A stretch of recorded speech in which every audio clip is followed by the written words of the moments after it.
My stepdad's an optometrist, grew up in his practice ever since I was little. Loved the career, did many roles as a technician, working front desk, as an optician. And finally, it came time for me to decide what I wanted to do. And just the choice was clear ever since I was in first grade until now that I wanted to be an optometrist.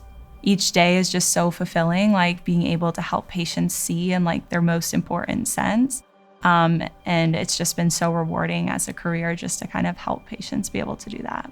I have always been in the Midwest. I'm originally from Michigan. I went to school in Indiana, did residency in Minnesota, and now working in Wisconsin. So truly just a Midwest girl through and through, and just love this area of the country. I just love to be outdoors. I have a border collie named Stella, and my fiance and I love to go on hikes and try new restaurants and just hang out with family and enjoy time outside of doing what we love.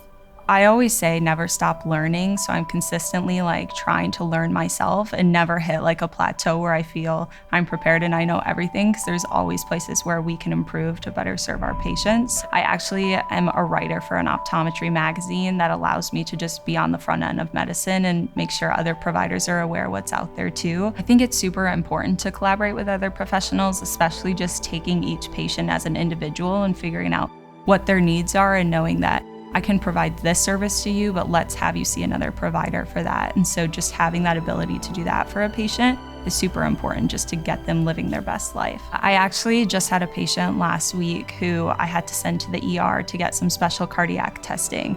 And it turns out that he was having a stroke, but as his optometrist, I was the first person to be able to see that.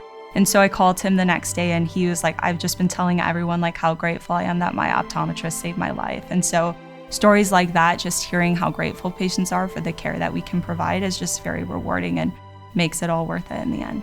Vision is just one of those things that you would hate to lose. And so I think sometimes we take it for granted, and just seeing people who aren't able to see and then helping them be able to do that is just extremely rewarding to me.